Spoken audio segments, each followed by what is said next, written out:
실로암 찬양과 함께 8월 22일 토요일 오늘도 성경 읽기를 힘차게 시작하겠습니다. 캄캄한 밤에 새벽을 찾아 떠난다.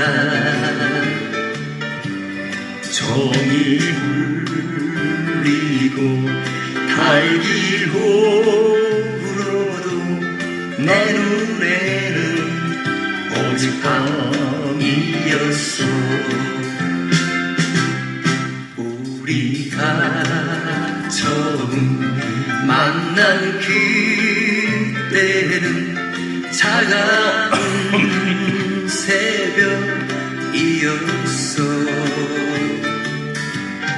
당신 눈 속에 여명 있음을 나는 느낄 수가 있었어. 오 주여 당신께 감사하리라. 실로암 내게 주심을 나에게 영원한 이 꿈속에서 깨이지 않게 하소서.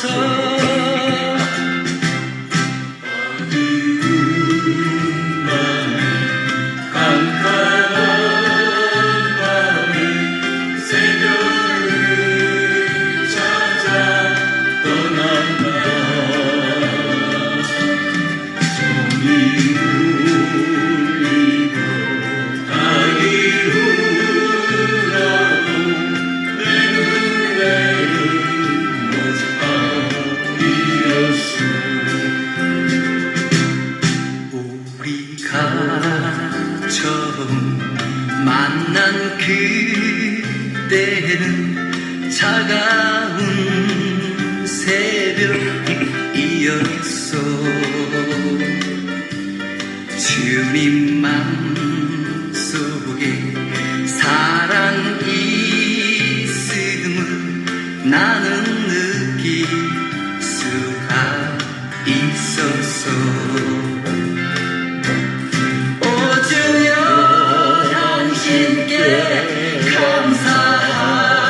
감사하리라. 실로암 내게 주심은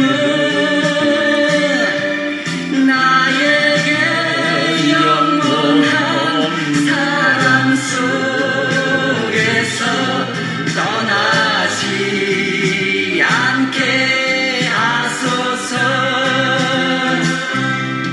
오 주여 당신께 감사하리라. 실로암 내게 주심은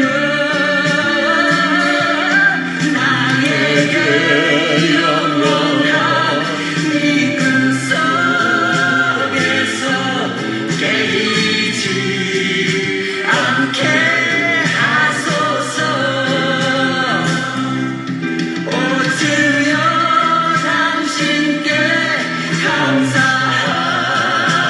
감사하리라. 실로암 내게 주심은 나에게 영원한 사랑 속에서 떠나지 않게 하소서. 좋으신 하나님 은혜 감사합니다. 벌써 주말을 맞이하여 주일 예배를 준비하게 해 주시니 감사합니다. 참으로 참 폭염이 쏟아지고 더구나 코로나19 바이러스가 또다시 일어나고 있다고 합니다. 방송들마다 참 이 코로나가 서울을 위시하여 전국 도시에서 나타나고 있음을 전해주고 있습니다.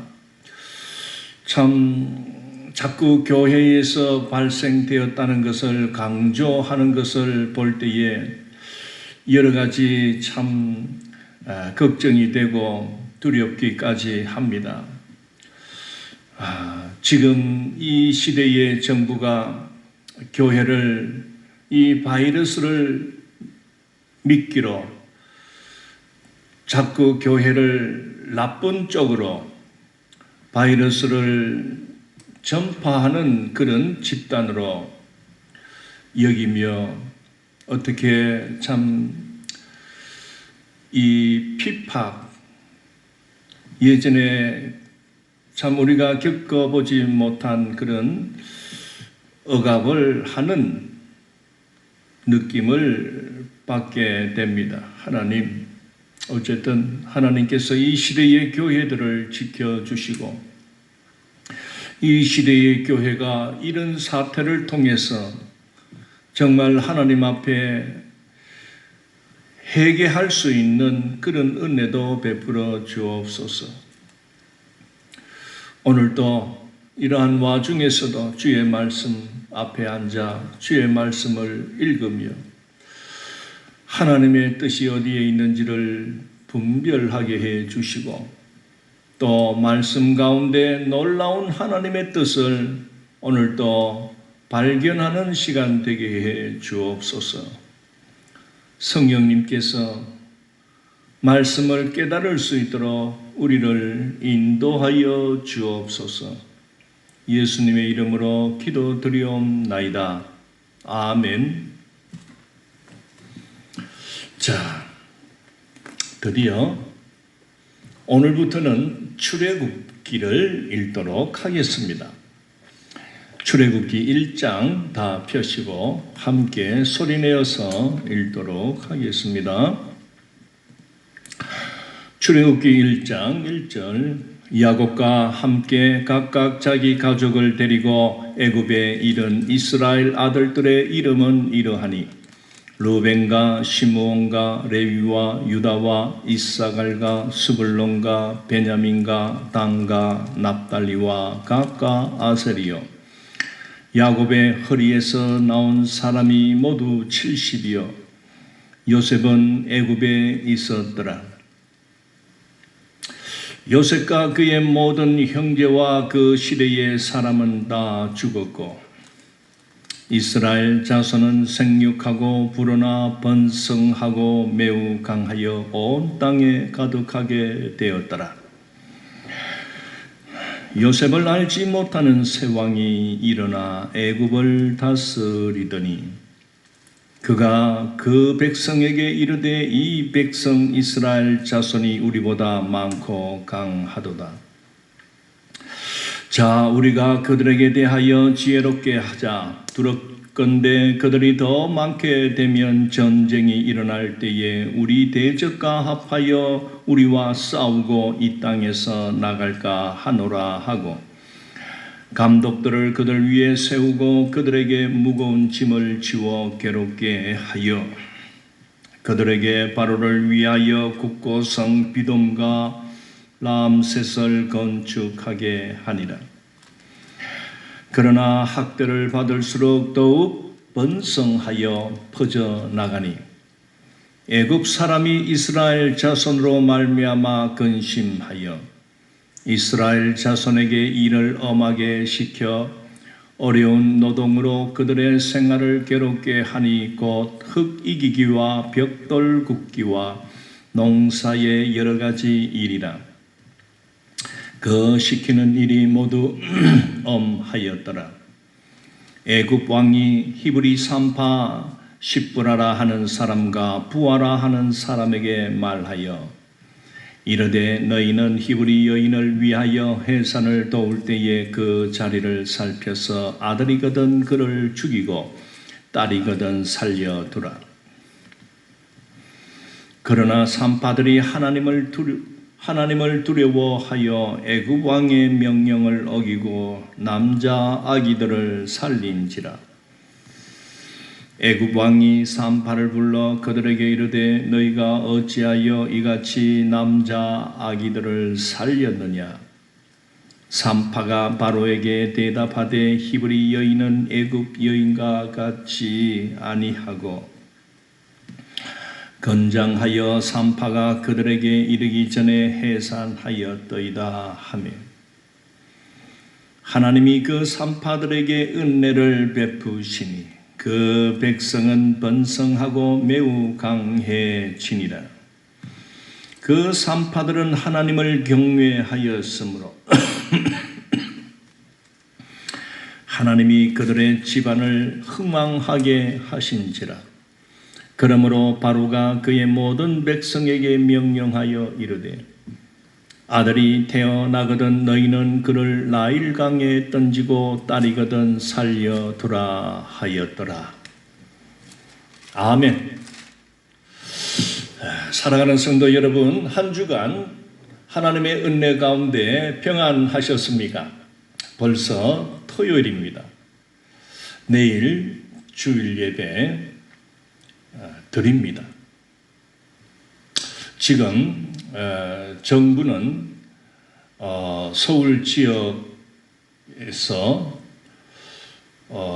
뭡니까?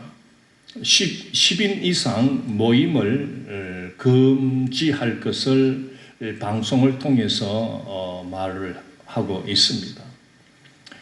어떻게 보면 또 코로나19 바이러스를 예방하기 위한 3단계 조치로 또 올릴까 그렇게 또 하고 있습니다. 대구는 어떤 별 말은 없지만은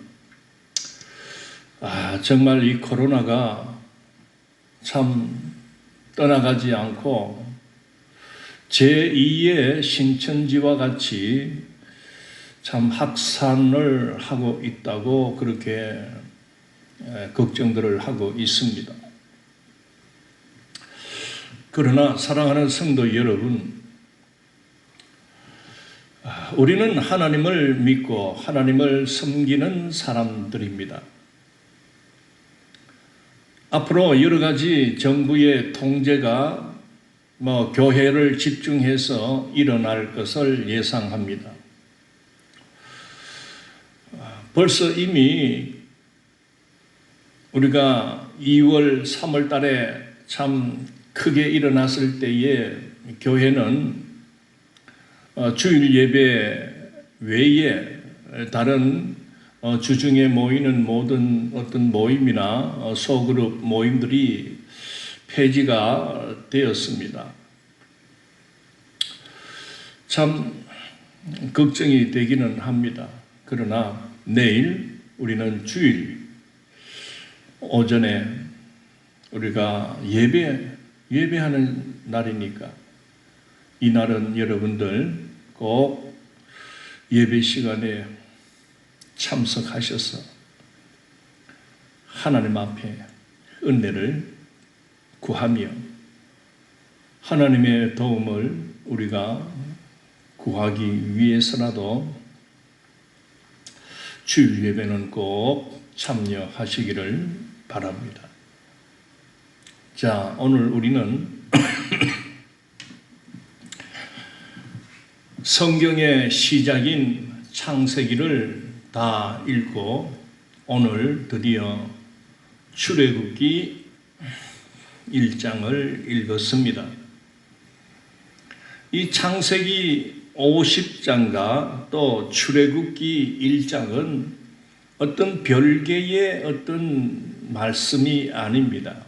창세기를 읽었으면 바로 이 출애굽기가 따라오듯이 이 계속 연속되는 그 하나님의 말씀입니다. 그렇기 때문에 오늘 우리가 출애굽기 1장을 읽으면서 그 야곱의 가족이 애굽에 이주한 그때를 오늘 이주했던 그 야곱의 대표되는 그 12 아들의 이름을 나타내고 있습니다. 1절 1절부터 5절까지 5절에 보면 야곱의 허리에서 나온 사람이 모두 70이요 요셉은 애굽에 있었더라. 오늘 우리는 좀 역사적인 그 애굽이라는 나라의 역사와 또 그 야곱의 12아들이 이제 가나안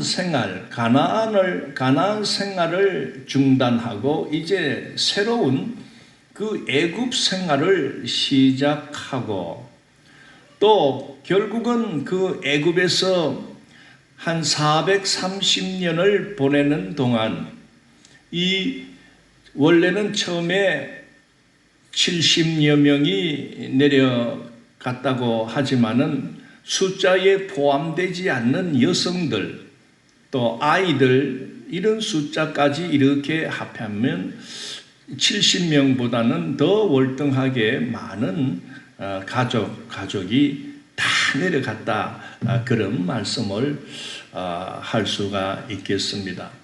그리고 어쨌든 이 70여 명이 들어가서 그들이 430년을 보내고 이제 그 애굽을 떠나 출발해서 다시 가나안으로 들어가는 그런 가정의 말씀이 오늘 출애굽기 1장부터 이제 시작이 되는 것입니다. 출애굽기다.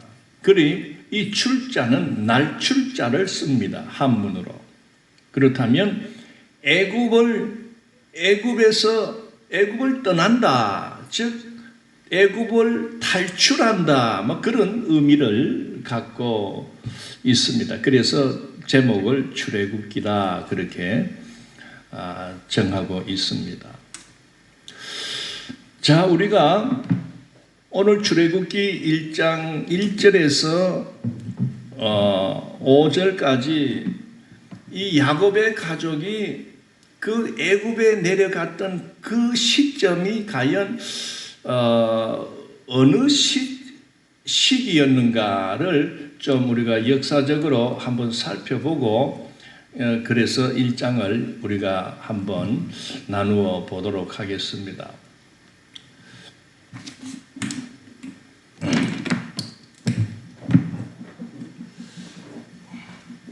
자, 야곱의 가족 70명이 애굽에 내려간 그 시기는 일단 우리가 창세기에서 보았듯이 이때 야곱의 나이가 130세였다는 것을 알게 됩니다. 그러면 이 야곱이 그 애굽에 가서 요셉의 보살핌을 받으며 그 애굽에서 17년을 살았다고 했습니다. 여기다가 17년을 살고 야곱은 147세에 죽음.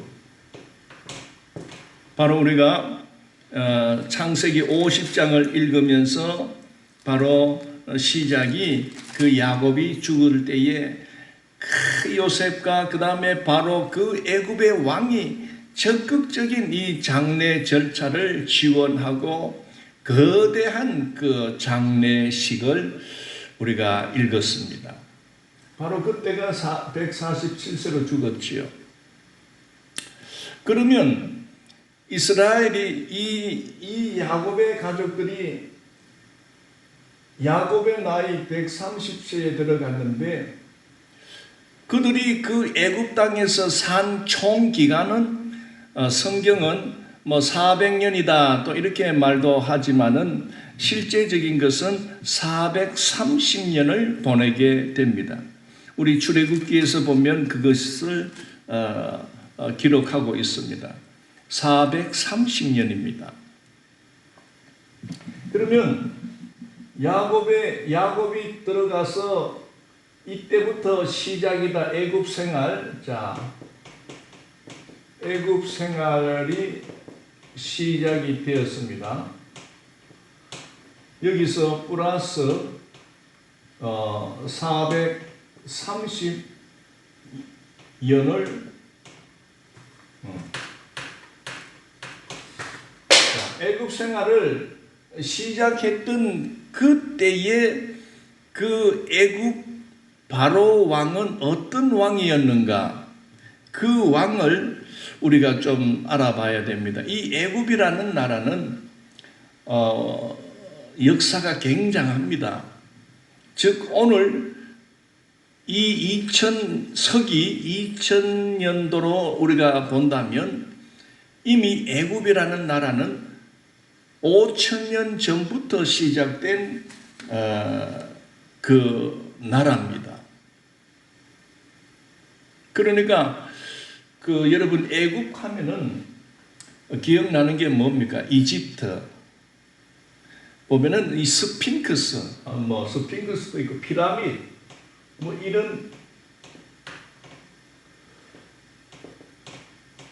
거대한 왕들의 무덤입니다. 이런 그 피라미드들이 있는 나라가 그 애굽이라는 나라입니다. 그러니 애굽은 지금부터 한 5000년 전에부터 시작이 되었는데 그러면 우리가 성경 역사를 보게 되면 노아 홍수 이후에 그 셈, 함, 야벳이라는 노아의 세 아들과 8명이 홍수 기간에 살아남은 자들 아닙니까? 그래서 노아의 아들 셈, 함, 야벳이 있는데 그 애굽 나라의 그 원조상들은 바로 이 함의 족속입니다. 이 함의 후손들이지요. 그 우리가 성경을 읽을 때 이 셈, 함, 야벳이 중에 이 함은 이 저주를 받게 되었다고 하잖아요. 그래서 이 함은 저 아프리카 쪽, 그러니까 애굽은 그 아프리카로 들어가는 관문적인 그 땅입니다. 그러니까 이제 더운 쪽 지방으로 내려가서 이제 지금까지 살아가는데 주로 이 피부가 거무스름하고 또 어떤 사람들은 또 새카만 사람도 있고요. 그러니 원래 이 함이 이렇게 흑인이 아니라 원래 저 노아가 흑인은 아닙니다. 그런데 어쨌든 이 함은 그쪽 이 더운 쪽으로 이렇게 그 후손들이 살다 보니까 이 환경이나 어떤 이런 자연 환경 속에서 적응을 하다 보니 그들의 피부가 점점 이렇게 까맣게 되어 가지 않겠나 그래 싶습니다. 그래 특히 이 애굽 사람들도 보면은 피부가 그 아랍 계통 사람들하고 비슷해요. 조금 까무잡잡해요. 우리보다. 자, 그래서 그 후손들이 지금부터 약 한 5,000년 전에 어떤 자기들 나름대로의 왕국을 이렇게 형성해서 그렇게 내려오다가 야곱이 그때 이주할 때의 그 바로 왕은 바로 애굽 역사에 나타나는 그 12왕조를 힉소스 왕조라고 하는데 뭐 이 이야기 하면은 뭐 모르겠어요. 들을란지 너무 어렵게 하지 않겠습니다. 그냥 제가 이 배경 설명을 하다 보니 이래 된 거예요. 그래 이제 이 12왕조의 이 힉소스 왕조는 사실 이 셈족입니다. 이 셈족이 그 함의 그 왕조를 어떻게 보면은 빼앗든지 또는 찬탈하든지 막 쳐들어가서 그렇게 왕조를 이어갔던 겁니다. 이때가 바로 언제냐면은 이게 제가 표를 가지고 있습니다. 12왕조 주전 BC 약 한 1991년 이때부터 셈 계통의 사람들이 그 애굽을 다스리기 시작했던 겁니다. 그리고 이때는 사실 성경으로 보면은 아브라함 시대입니다. 하나님은 이 아브라함 한 사람을 이제 불러내고 이제 아브라함과 함께 이 성경의 역사를 써내려가는데 이미 그 애굽 땅에는 벌써 12대로 내려오는 왕조들이 차지하고 있던 12왕조가 차지하고 있는 그때인데 이때의 바로 왕은 참 보면은 그 요셉이 이제 붙들려 가서 노예 생활하고 할 때부터 그 왕이지요. 그래서 이 요셉을 30세에 총리까지 그 이방 어떻게 보면은 외국인을 자기로 봤을 때는 물론 따지고 올라가면 같은 계통이지만은 어쨌든 서로 다른 뭐 사람이니까 이런 청년을 자기 나라의 애굽 총리까지 등극을 시킨 것을 보면 굉장히 어떤 그 히브리 민족 즉 이스라엘 그 계통을 하고 그 유대 관계가 참 좋았다는 것을 보게 됩니다. 자, 어쨌든 애굽 생활할 당시에 바로 왕은 바로 셈 계통의 힉소스라는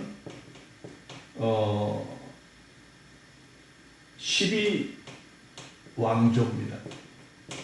이때가 약 한 자기들은 이미 이렇게 해오다가 그 중간에 이제 요셉이 총리로 등극하고 그래 요셉은 또 그 참 정책을 잘해서 풍년 시기와 흉년 시기를 잘 해가지고 흉년 시기를 좀 지혜롭게 그렇게 하면서 이 12왕조를 더욱 든든하게 전국을 통일시키는 어떤 그런 혁혁한 공로를 세우다 보니 이 바로 왕은 요셉의 가족들에 대해서 굉장히 어떤 우호적이고 또 굉장히 어떻게 보면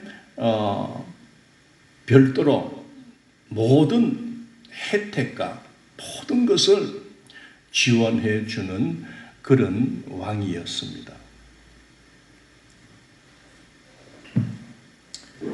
그리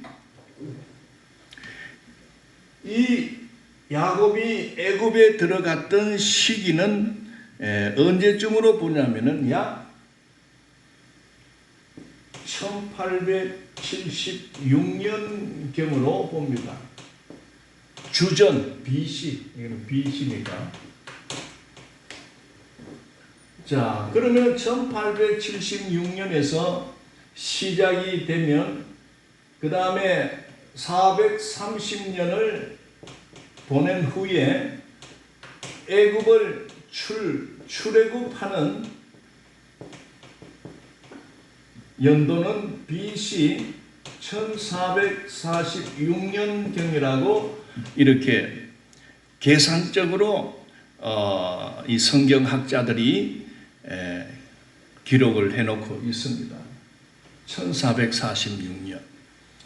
그러면은 여기서 430년을 더하면 1876년경에 애굽의 가족들이 들어가서 그 셈 계통 힉소스 12왕조를 이끌고 있는 그 바로 왕의 은혜와 혜택을 누렸습니다. 궁금한 거는 우리가 이렇게 알고 있는 거는 보통 애굽에 내려갔던 그 이스라엘 그 야곱의 가족들이 그 이스라엘 민족이 430년 동안 막 노예 생활하고 막 그냥 430년을 고역을 당했다라고 보통 알고 있는데 실제로는 430년 전체가 아닙니다. 왜? 요셉이 살아 있을 적부터 어쨌든 요셉은 110세에 죽습니다. 요셉이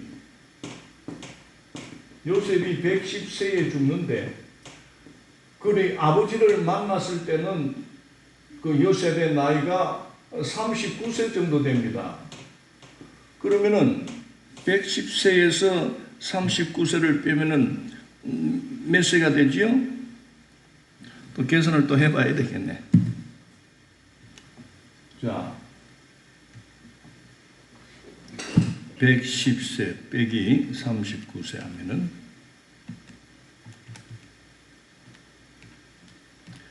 그 요셉은 어쨌든 형님들하고 산 기간이 71년입니다. 71년 동안 같이 살았습니다.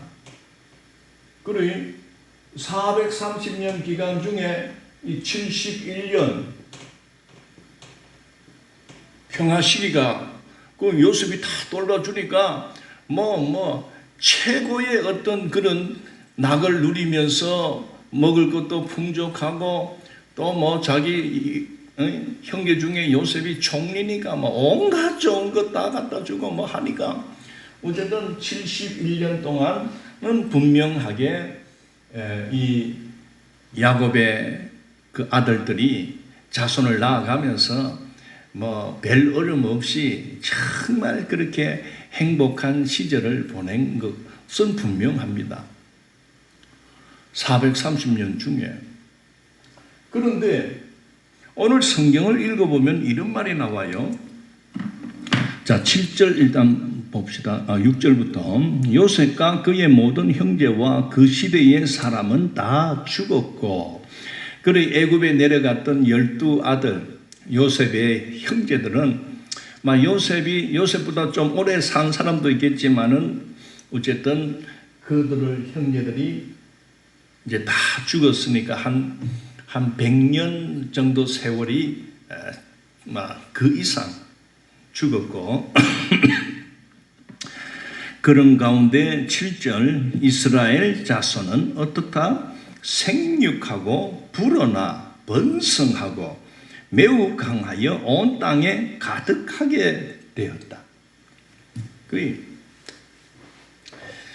처음에는 한 70명이 내려갔는데 한 100년 약 3분의 2 정도는 평화 시기를 보낸 겁니다. 그래서 왜 이렇게 계산이 되냐면은 8절에 요셉을 알지 못하는 새 왕이 일어나 애굽을 다스리더니 했습니다. 자, 이 430년 기간 중에 어느 시점에서 요셉을 알지 못하는 새로운 왕이 출현을 했다. 새 왕이 나타났다. 자, 이것은 무슨 말이냐면은 쿠데타가 일어났다. 요즘 말로는 쿠데타라고 하지요. 그 옛날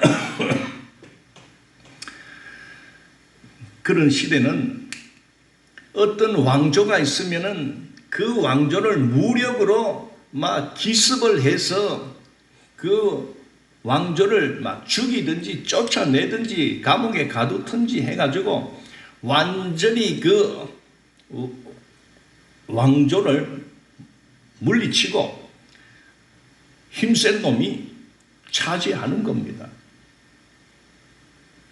우리 뭐 이시 왕조 그런 역사 속에도 왕을 죽이고 막 왕자리를 차지하는 그런 일들도 있잖아요.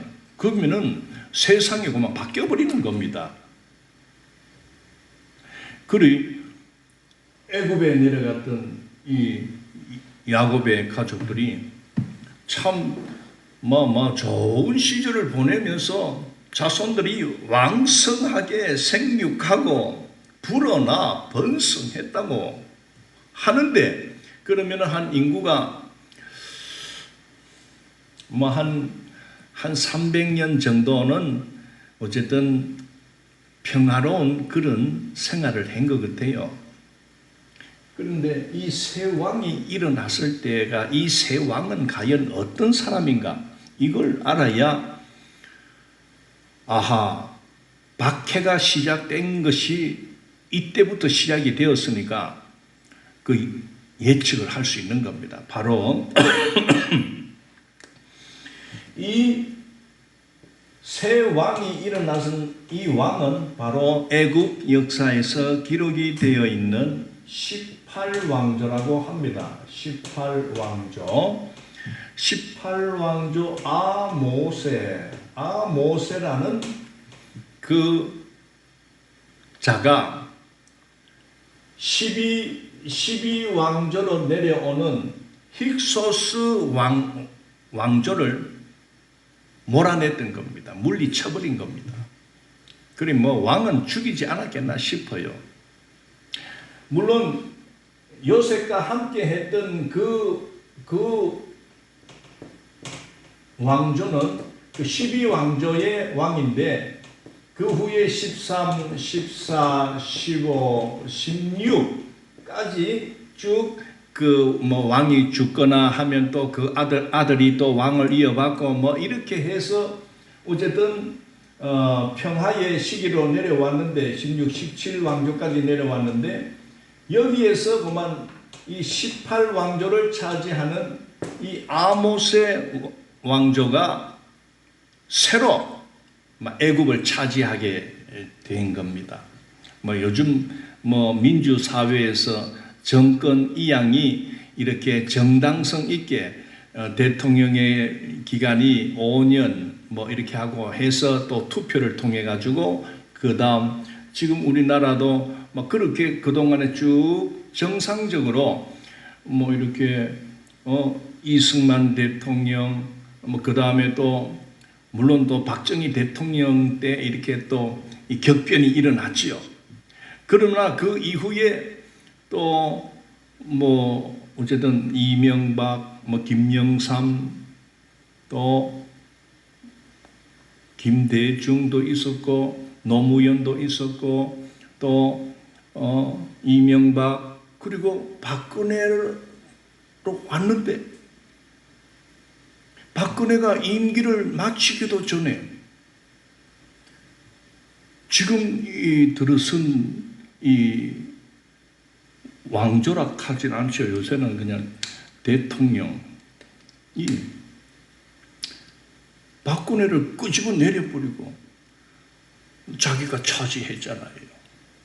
뭐 그래도 뭐 요즘에는 뭐 촛불로 뭐 이렇게도 하는데, 옛날에는 촛불 갖고 안 돼. 옛날에는 막 무력으로 그냥 막 기습을 해가지고 그냥 막 다 죽여버리는 거야. 그냥 싹 죽여버리는 거야. 그리고 막 도망가는 사람도 있겠지. 그리고 이제 이 잘 살아가는데, 그만 이 새로운 이 18왕조가 들어섬으로 인해 가지고 가만히 생각하니까 바로 그겁니다. 오늘 이 출애굽기 내용이 그겁니다. 잘 들어보세요. 자, 18절, 요셉을 알지 못하는 새 왕이 일어나 애굽을 다스렸다. 그러니 이 18왕조가 들어서기 이전에는 그 백성들이나 사람들이나 이 왕조를 이어가는 그 사람들이, 왕들이 그 아버지 때, 그 할아버지 때에 그 요셉이라는 사람이 총리가 되어서 우리 애굽을 먹여 살렸다, 또는 뭐 큰 업적을 했다 하는 그런 치적을 늘 기억하면서 그 이스라엘 민족들하고 상당히 우호적인 관계로 그렇게 유지를 해왔던 겁니다. 이 17왕조 때까지. 여러분, 뭐 우리도 그렇잖아요. 우리도 이렇게 뭐 왕들은 막 바뀌었잖아요. 이 대통령이 이렇게 바뀌잖아요. 그러면서 우리가 쭉 살아오면서, 야, 이승만 대통령이 우리나라를 그렇게 세울 때에 그 이승만 대통령은 참 하나님을 믿고 참 신실한 신앙생활을 하는 장로님이셨다. 그래, 참 초대 국회를 열 때도 기도하고 그렇게 시작했던 참 대통령이었다. 우리가 참 그런 좋은 일들을 기억하잖아요. 그러면서 또 박정희 대통령이 들어서고 참 경제를 일으킨 대통령. 그래서 뭐 고속도로도 닦고 새마을 운동을 해가, 우리 어릴 적에 그걸 이래 봤거든. 잘 살아보세요 하면서 나라를 참 이렇게 약소한 어려운 그 나라를 어쨌든 박정희 대통령이 들어섬으로 인해 가지고 완전히 이렇게 경제를 일으킨 그런 대통령이었다, 우리가 기억하잖아요. 그리고 뭐 그 후에 또 김대중, 또 뭐 김영삼 대통령도 참 신실한 하나님을 믿는 장로님으로서 뭐 그렇게 또 했고, 그 다음에 이명박 대통령 때도 참 그분도 하나님을 잘 믿는 장로님 대통령이었잖아요. 그래서 참 이명박 대통령은 우리나라의 이 지산치수, 즉 강물을 잘 다스릴 수 있도록 4대강 사업을 완성시켰고, 그래서 매년 홍수가 날 때 그 홍수를 일어나지 않도록 그 4대강을 잘 해서 참 훌륭한 일을 하셨다. 또 청계천도 또 확 바꿔가지고 그 시민들이 쉴 수 있는 그런 공간을 해서 참 좋다. 그래 이제 지금 이렇게 내려오는데, 그래, 요셉이라는 사람이 참 총리가 되어서 참 그때 대흉년이 들었을 때 막 곡식을 비축해놨다가 그렇게 국민들에게, 백성들에게 팔면서 어쨌든 애굽을 부강하게 했다 하는 그런 그 치적을 잊어버리지 않고 그 후손들이 쭉 갖고 사는데, 그러다 보니 그 당시에 그 바로 왕들은 그 이스라엘 민족이 가지고 있는 그 종교, 즉 여호와 신앙을 갖고 있는 그 유일신, 그 이스라엘의 그 종교를 인정하는 겁니다. 그리고 자기들은 물론 다른 우상을 섬기고 있지만은 종교가 다르니까 우리가 믿는 걸로 믿으라 하면서 그렇게 핍박하지 않았거든요. 그리고 사회, 정치, 경제 이 모든 부분에 있어서 참 이스라엘 민족들과 서로 참 우호적인 관계였다는 겁니다. 그런데 이 새로운 왕조가 들어서면서 이제 완전히 바뀌어버린 겁니다. 그래, 이 왕조는 지난 세월, 지난 역사 속에 그 전에 있었던 왕조의 치적들을 그냥 다 말살시켜버리는 거예요. 없애버리는 거예요. 뭐 동상이 있으면 동상 깨버리고 그냥. 왜? 자기들이 어떤 추구하는 어떤 그런 거하고는 다르다 해서.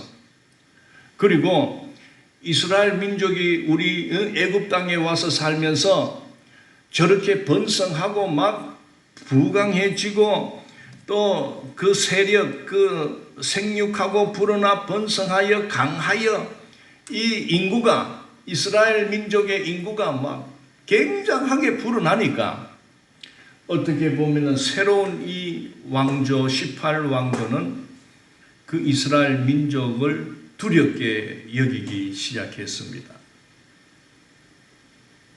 그러다 보니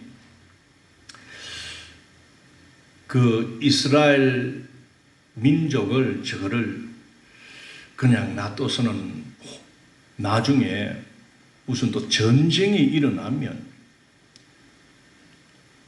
저자들이 그 대적들, 적군과 한패가 되어서 우리를 다시 빼앗을 수도 있지 않겠나, 그런 염려를 합니다. 자, 보세요. 9절에 보니까 그가 그 백성에게 이르되 이 백성 이스라엘 자손이 우리보다 많고 강하도다. 자, 우리가 그들에게 대하여 지혜롭게 하자. 두렵건대 그들이 더 많게 되면 전쟁이 일어날 때에 우리 대적과 합하여 우리와 싸우고 이 땅에서 나갈까 하노라 하고. 자, 이 말이 뭔 줄 압니까? 전쟁이 일어날 때에 왜 일어나지도 않는 것을 염두에 두고 말을 할까요? 바로 이 왕조는 이 힉소스 12왕조를 무너뜨린 사람들입니다.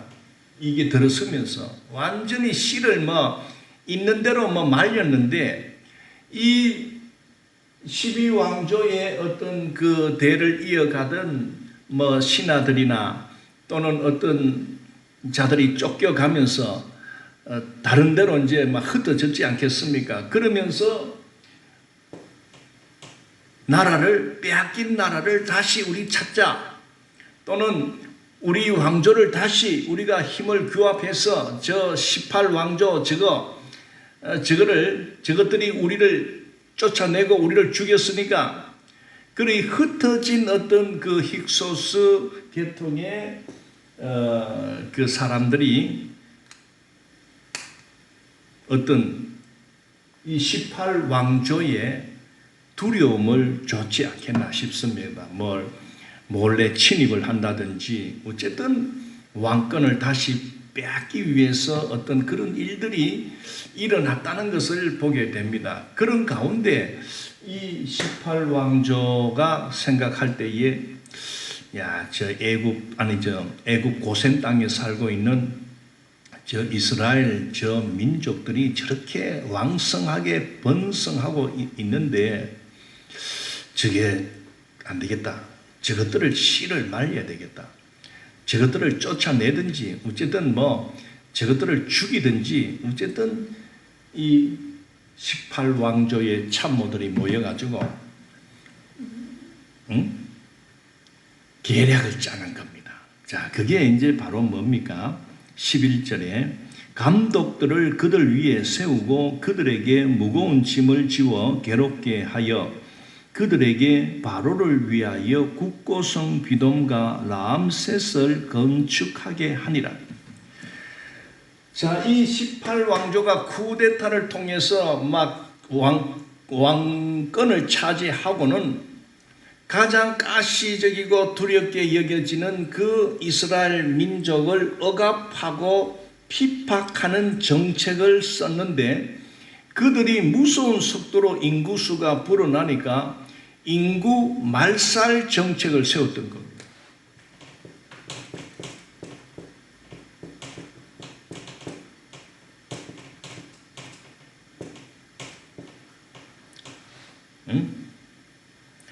왜? 인구가 자꾸 많아지니까 자기들보다 더 많아지면 난리 나거든. 그러니 저것들을 지금 이때 그냥 씨를 말리고 어쨌든 그냥 조그만한 약소 민족으로 남겨놔야지 저것들이 인구가 자꾸 저래 불어나는 것을 우리가 그냥 두다가는 앞으로 큰 일이 나겠나. 저들도 이거 12왕조를 깨버리고 그냥 자기들의 왕조 18왕조로 이렇게 바꿨지 않습니까? 그래 해본 놈이 또 혹시나 또 남들이 또 우리를 죽이지 않겠나 하는 그런 두려움을 늘 갖고 있는 겁니다. 그래 특히 자기들은 뭐 태양을 섬기고 하는데 이스라엘 민족은 오로지 하나님을 믿고 살아가는 그런 자들 아닙니까? 그러니 종교적으로도 달라. 그래서 이제 핍박하는 거요. 서서히. 그게 궁극적인 목적은 저것들의 씨를 말려야 되겠다. 그겁니다. 그래가지고 첫 번째 그들에게 강제 노역을 시키게 됩니다. 자, 여기서 인구 말살 정책 하에 1단계 강제 노역으로 이제 동원시킵니다.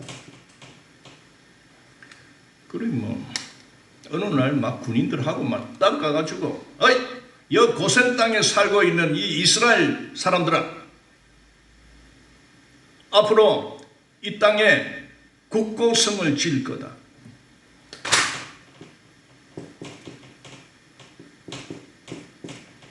비돔과 람셋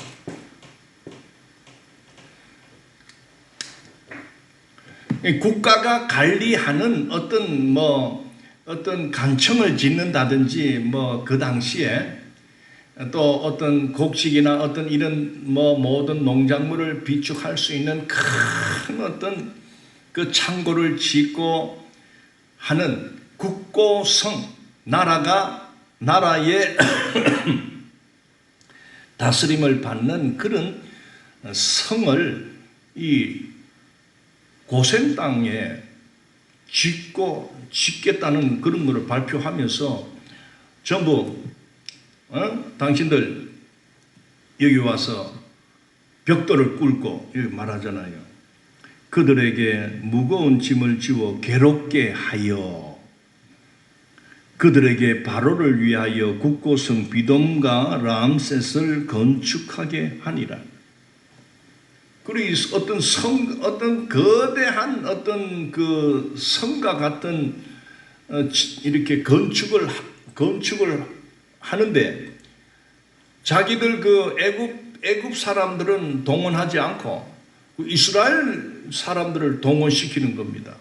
이게 이제 어쨌든 저들을 막 이렇게 무겁게 강제 노역을 시켜서 어쨌든 씨를 말리자. 뭔 뜻인지 압니까?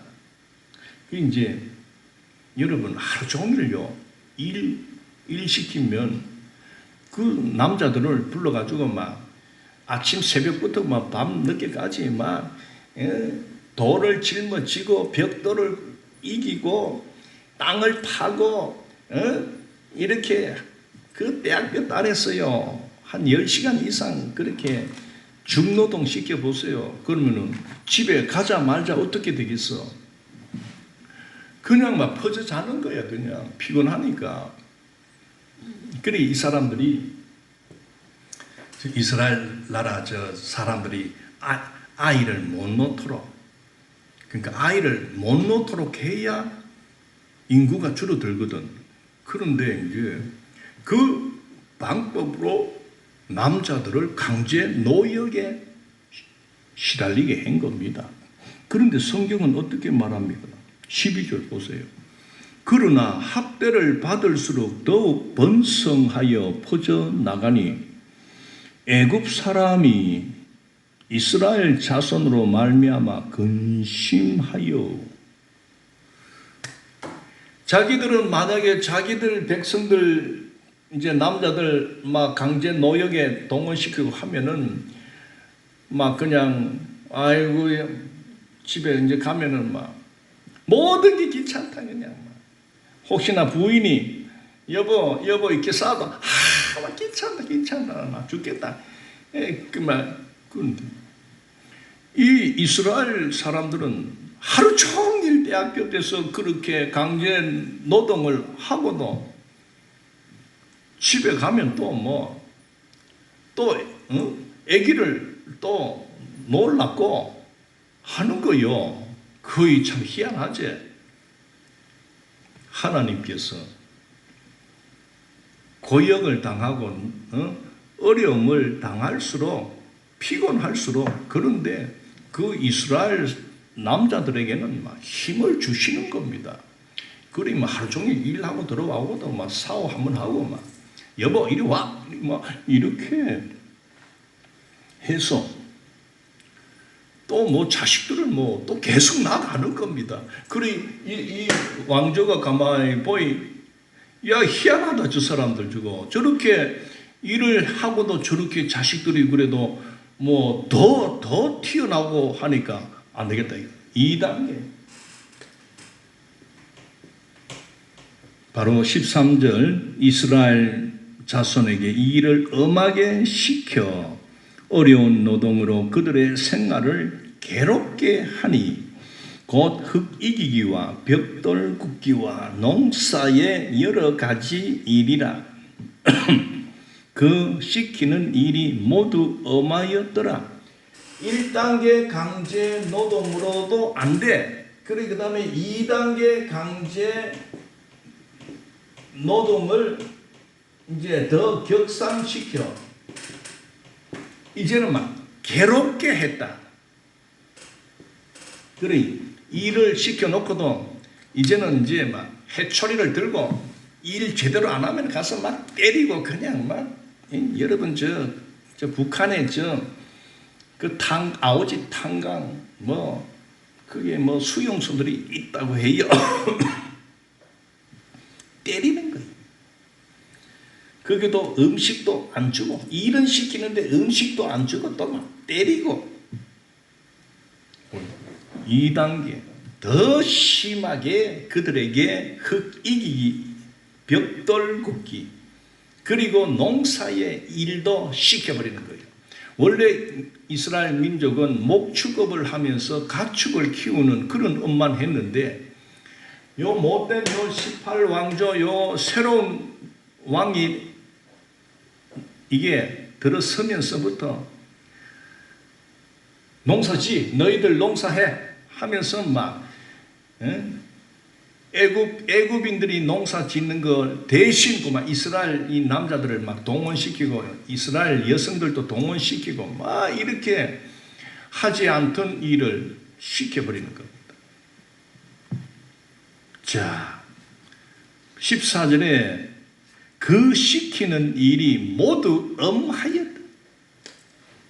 자 이렇게 하는 이유는 뭡니까? 어쨌든 저것들 그만 힘을 쫙 빼가지고 막 자식 못 놓도록 하는 방법입니다. 이게 참 기막히죠. 그 다음 그래 놓고는 이제 15절에 가면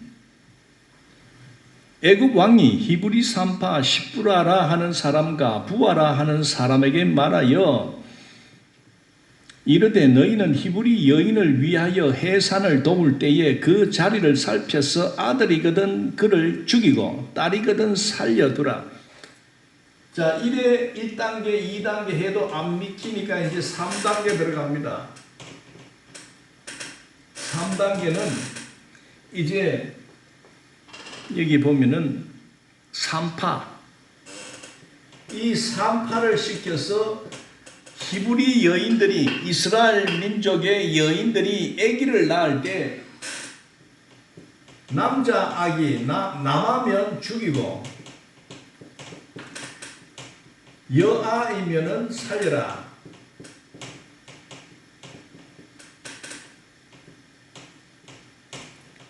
이제 남자 아기는 죽여라. 그 보니까 15절에 이 애굽 왕이 히브리 산파 십부라라 하는 사람과 부하라 하는 사람에게 말하여 했는데, 이 히브리 산파라고 해서 어떤 그 히브리 사람, 그 이스라엘에 속한 여성을 산파 일을 맡겼다라고 볼 수도 있고, 애굽 여자인데, 애굽 여인인데 그 산파 일을 하다 보니까 너희들은 특별히 저 유대, 저 이스라엘 사람들의 아기를 너희들이 놓을 때 어쨌든 산파 역할을 이렇게 별도로 이렇게 일을 맡긴 그런 사람일 수도 있습니다. 뭐 정확하지는 못하겠어요. 어쨌든 이 히브리 여인들이 아기를 놓을 때 그 요새 산부인과, 뭐 산부인과라 보면 됩니다. 그 산부인과에다가 뭐 이런 일은 뭐 전혀 없습니다. 혹 이제 우리가 빗대서 이야기하면, 병원들, 그 산부인과 병원장들을 전부 불러놓고, 복지부가 이제 딱 불러놓고, 당신들, 우리나라 여인들이 아기를 놓으면 받고, 그 다음에 외국인들은 아기 놓으려고 오면은 받지 마라. 뭐 이런 경우, 이스라엘 민족이 남자애를 놓으면 그 자리에서 죽여버려라. 이렇게 하는 거예요. 3단계.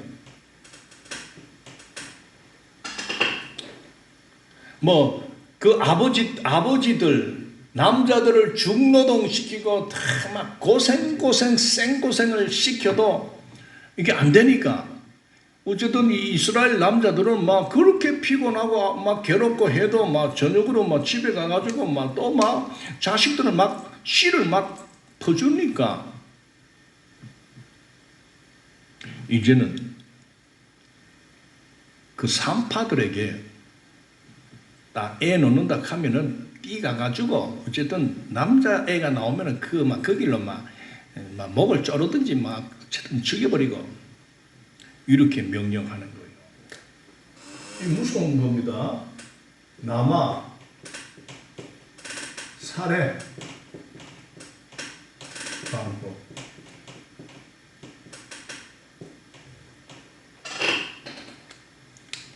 여러분, 사람은요 이렇게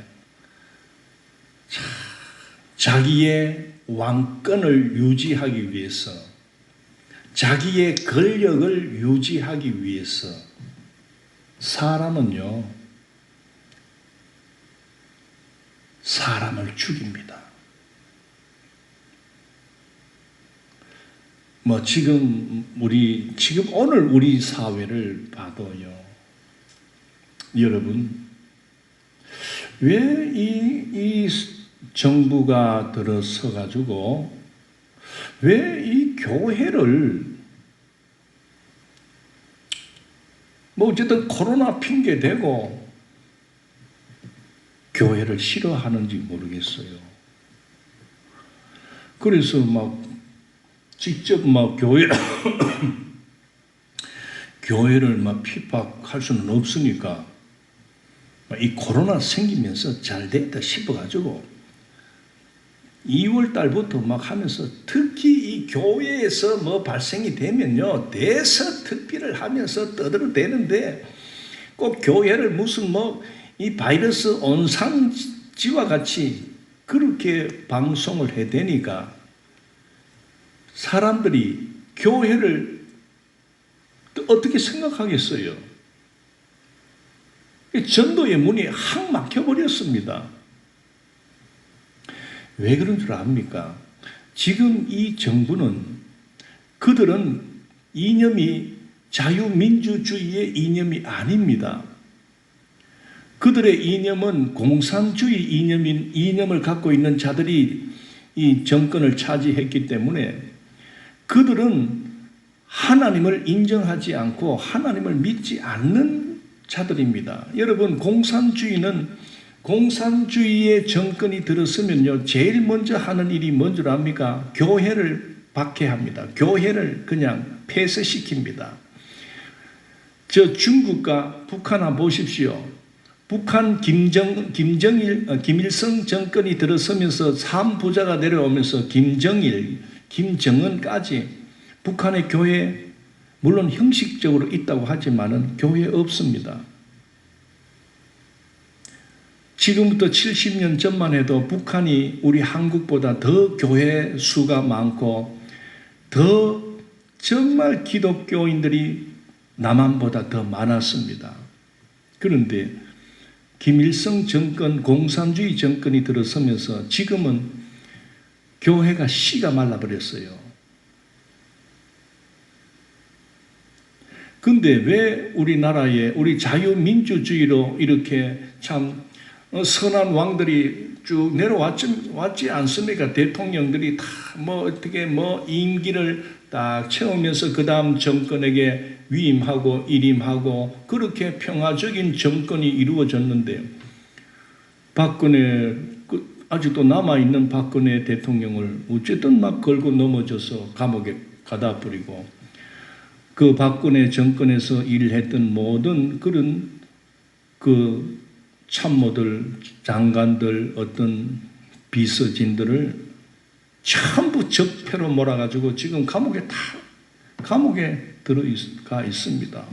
그리고 자기들이 차지해가지고 하겠다고 하는데 그들의, 여러분, 궁극적인 그들의 정책을 가만히 보면요, 이 땅의 교회, 기독교를 말살시키는 그런 정책이 진행이 되어 가고 있다는 것을 보게 됩니다. 왜 그렇습니까?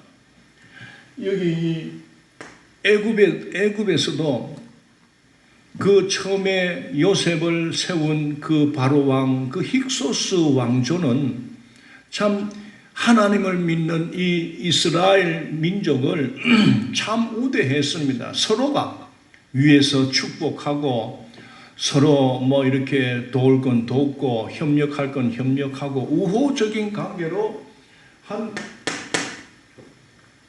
어떻게 보면은 오늘 계산을 해보면 약 292년, 총 기간이 이게 430년 애굽 생활을 했다면 한 292년, 그건 한 3분의 1, 하나, 둘, 한 292년, 계산적으로 이렇게 나옵니다. 약 이 3분의 2 기간은 평화식입니다. 그런데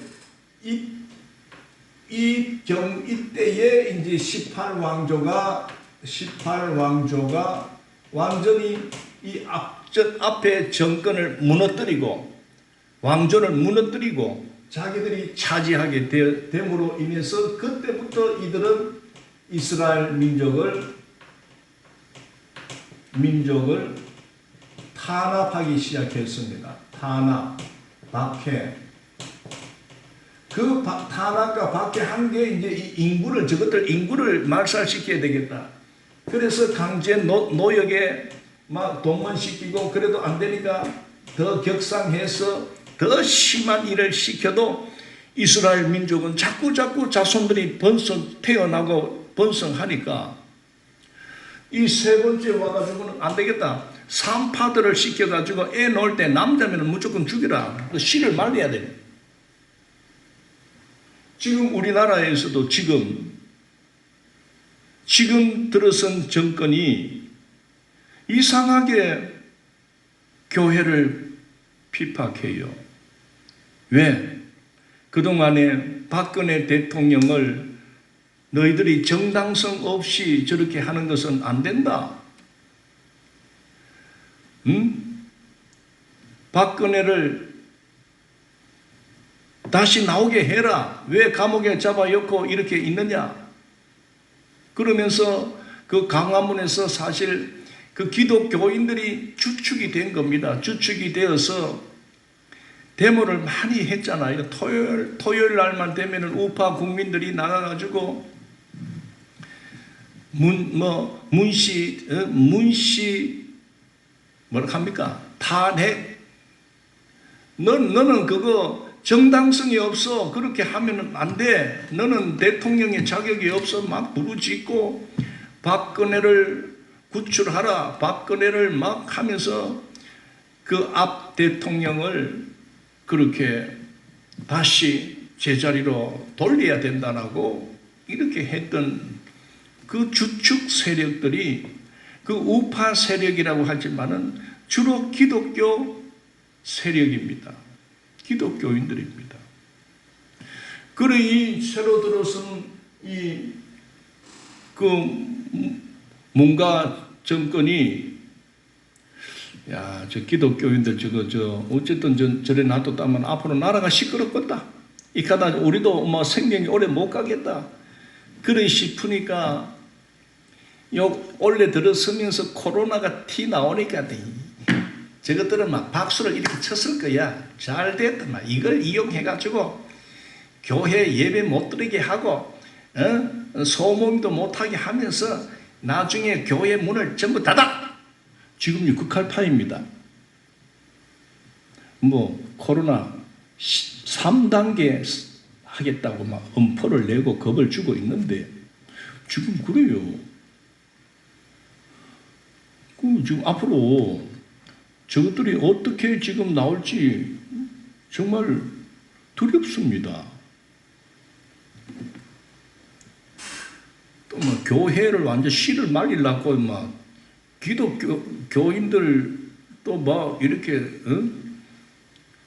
조사해가지고 어쨌든 기독교인들이 사업하고 어떻게 큰 일을 하면은 또 세무조사 벌려가지고 어쨌든 꼬투리 잡아가지고 감옥에 넣을지도 몰라요. 안 되겠다. 저는 요새 목사님들 안 되겠다.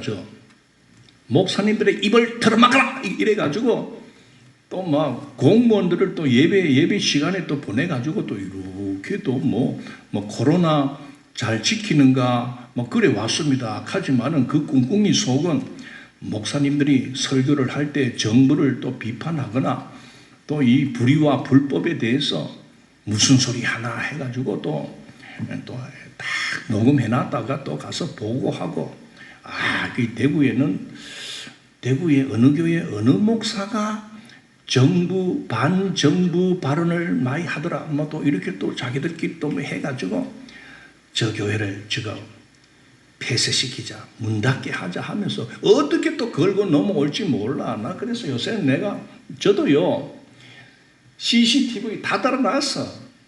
딱 보고, 누가 문 똑똑 두드리면요, 딱 누가 왔나 딱 제가 보고, 낯선 사람 같으면 아예 문을 안 열어줘. 그런 거 지금 그런 상황이야. 지금 출애굽기 1장의 상황과 오늘 우리 대한민국의 오늘 2020년도를 살아가는 오늘 우리 사회의 상황과 똑같아. 지금 여러분 희한하지? 이 성경 이야기는요. 이게 지내고 어떤 신화적인 그런 이야기가 아니라 역사적인 역사적인 사실을 그대로 기록한 그 책 아닙니까? 말씀 아닙니까? 자, 이제 남아 살해 방법으로 산파를 시켜서 남자는 죽이고 여자는 살려두라 이제 이렇게 했는데, 자 보십시오. 16절. 이르되 너희는 히브리 여인을 위하여 해산을 도울 때에 그 자리를 살펴서 아들이거든 그를 죽이고 딸이거든 살려두라. 17절. 그러나 산파들이 하나님을 두려워하여 애굽 왕의 명령을 어기고 남자 아기를 살린지라. 놀랍지요. 이 산파 십우라와 부한데 이 두 사람이 그 많은 그 사람들의 그 출산을 간장하는 그런 직접 그런 자들이 아니고 실제로는 이 시부라와 부하는 특히 그 이스라엘 민족들의 그 출산을 담당하는 어떤 그 지도 관리자입니다. 어떻게 이 두 사람이 그 많은 그 사람들이 막 대구에서도 애 놓고 서울에서도 애 놓고 할 때 막 여 갔다 저 갔다 못하거든. 그러니까 어떻게 보면 오늘 우리나라에 보면은 복지부 산하의 산부인과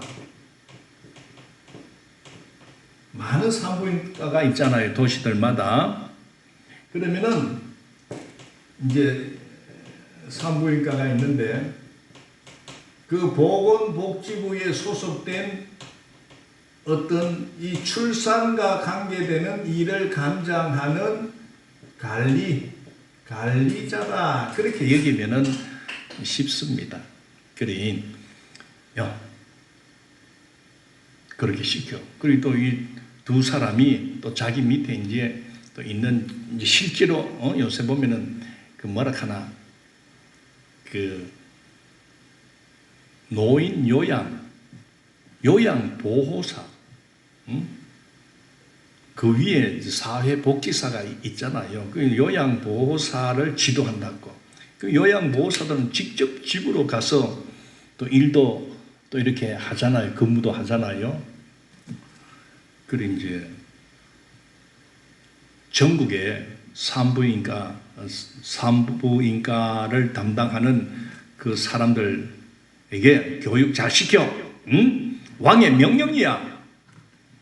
특히 이스라엘 사람들이 출산할 때는 남자면은 지도새도 모르게 죽여. 이 왕이 명령을 하는 겁니다. 요새도요, 뭐 정부에서 뭐 해 하면은 뭐 전에까지는 좀 뭐 너무 좀 가하면은 그거는 안 됩니다.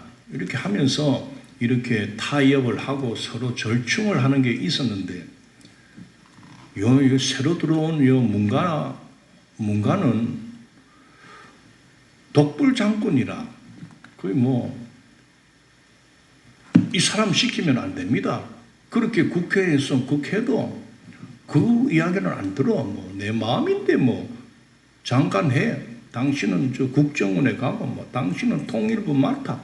뭐 지가 알아서 뭐 그냥 뭐 다 해프리. 원래 이 민주사회에서는 그런 게 아니거든. 통일부 장관을 누가 시키느냐 하면서 그 청문회를 열어가지고 그 서로 자격을 따지고 하면서 너무 좀 안 되겠다 하면은 대통령도 그런 뜻이 있습니까? 그럼 제가 다시 한번 살펴보겠습니다. 이 각오해야 이 국정이 순탄하게 순조롭게 또 국회의원들도 또 할 맛이 나잖아. 근데 뭐 국회의원이 아무리 올려 쌓아도 대통령 끝발이요 뭐 엄청나. 극하다가 그게 죽을 짓이라. 근데 죽을 짓인지를 모르고 저 발악을 하는 거요.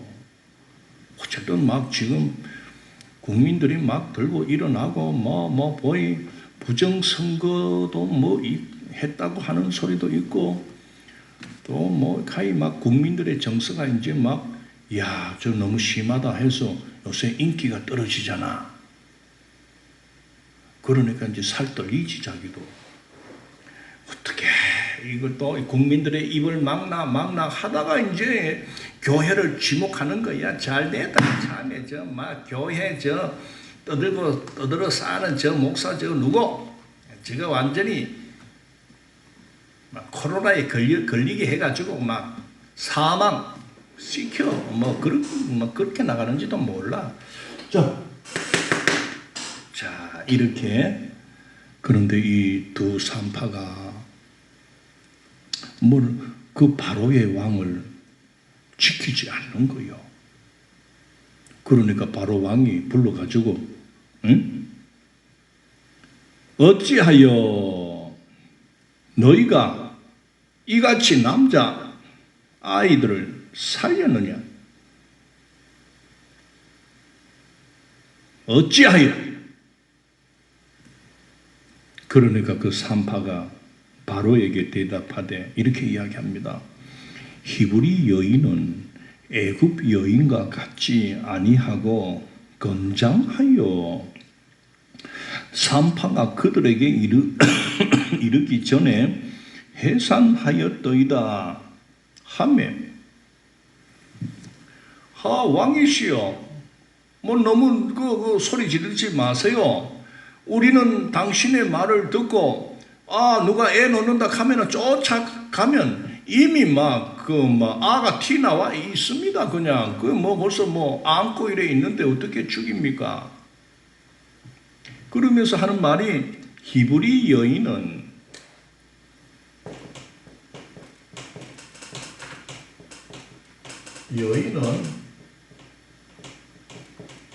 애굽 여인과 뭐라 합니까? 같지 아니하고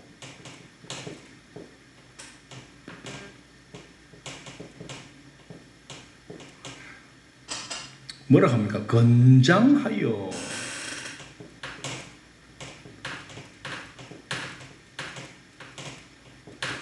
자, 요 단어를 여러분 잘 봐야 됩니다. 사람은 다 미국 사람이나 한국 사람이나 이래 다 똑같잖아요. 그런데 오늘 이 이야기는 왕이시여, 이스라엘 민족, 이스라엘 여자들은 우리 애굽 여자들하고 다릅디다. 그들은 건장합니다. 애굽 여인과 같지 않고 건장하여 산파가 그들에게 이르기 전에 벌써 해산해버립니다. 즉 건장하다, 이 말은 무슨 말일까요? 그 원래 뜻은 그녀들이 왕성하다. 다른 말로 왕성하다. 즉 출산을 하는 것이, 이렇게 또 물론 설명하는 분도 있습니다. 짐승들이 출산하는 것처럼 애굽 이스라엘 여인들은 출산할 때 힘이 있고 아주 쉽게, 여러분, 소가 송아지 놓는 거 봤습니까? 소가 송아지 놓을 때 돼가지고 아이고 아파라. 그 갑니까? 그 소는요, 입은 염을 씹어가면서 이렇게 하면서 송아지가 쑥 나오는 거야. 소는 바다락 떨고 소리 지르고 그러지 않아. 그냥 먹어가면서 밑으로는 송아지가 쑥 나오는 거예요. 그러면 또 이 송아지가 이제 어미소가 이제 한번 이렇게 몇 번 이렇게 햇바닥을 내가지고 이렇게 핥아주면요, 송아지의 눈이 감겨 있던 게 이게 대부분 또 눈을 딱 뜨고는 좀 있으면요, 이 송아지가 지가 알아가지고 또 이렇게 해가지고 일어섭니다.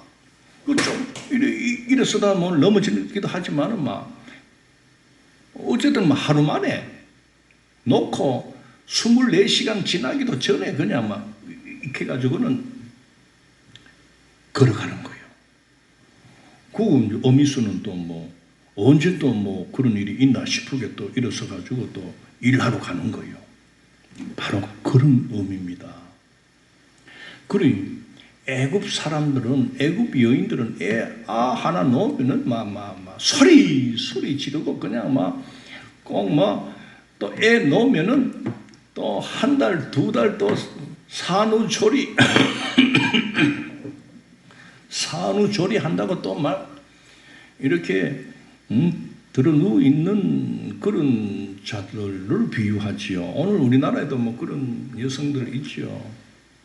우리나라 대부분 여인들은 뭐 어쨌든 아기 놓기 뭐 어쨌든 한 달 전부터 병원에 입원해서 차에다가 이제 어쨌든 고통 속에서 애를 놓으면 또 애 놓고 한 달 또는 2달 한 석 달은 전후 석 달은 보양식을만 철저히 해야 됩니다. 원래 그게 그래 해야 되는데 어찌된 판이지. 그 애굽에 살아가는 그 이스라엘 민족들의 그 여성들은 그 알을 놓을 때요 너무 쉽게 놔버리고 또 뭐 언제 낳나 쉽게 그 다음날 아침엔 또 일하러 가는 거요.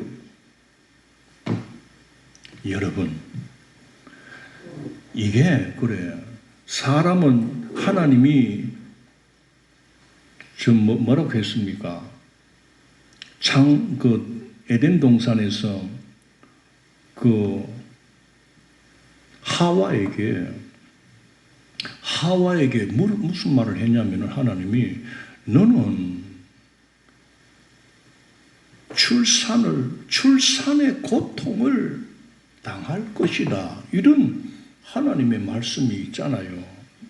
그 태초의 여성에게 너는 앞으로 출산의 고통을 당하리라고 했습니다.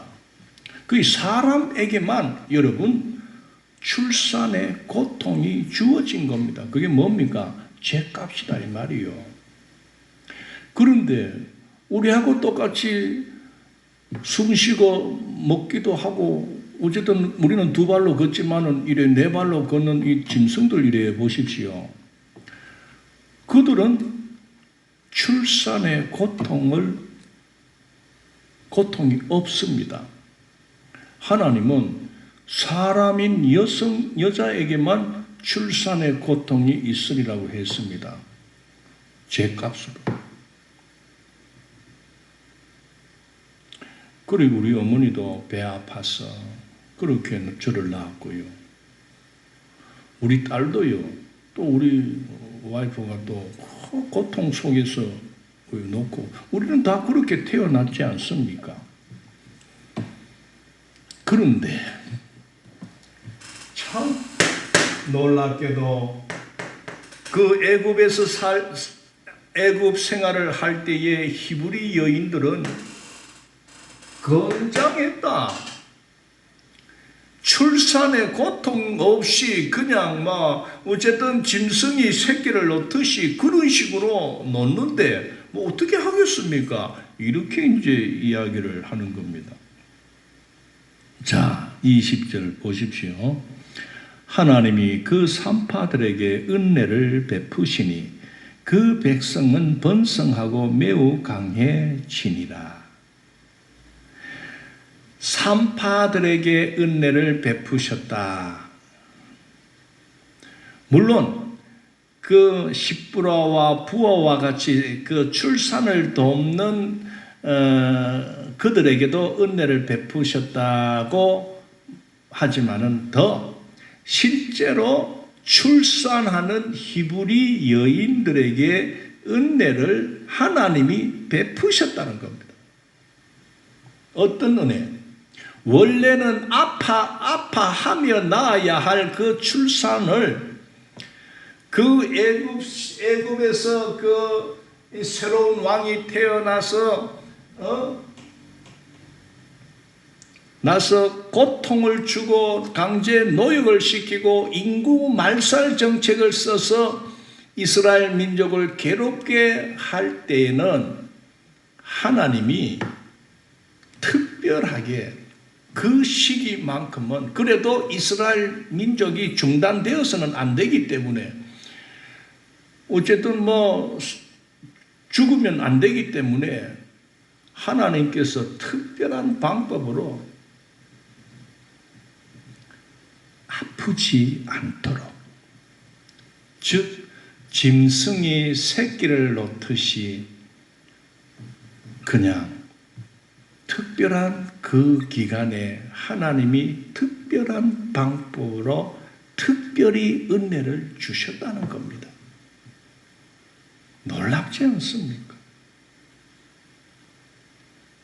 여러분 물론 사람들은 다 뼈아파 하면서 갤갤거리면서 아기를 생산하지만은 하나님께서 특별히 은혜를 주시면요, 이 이스라엘 여인이 아기를 낳을 때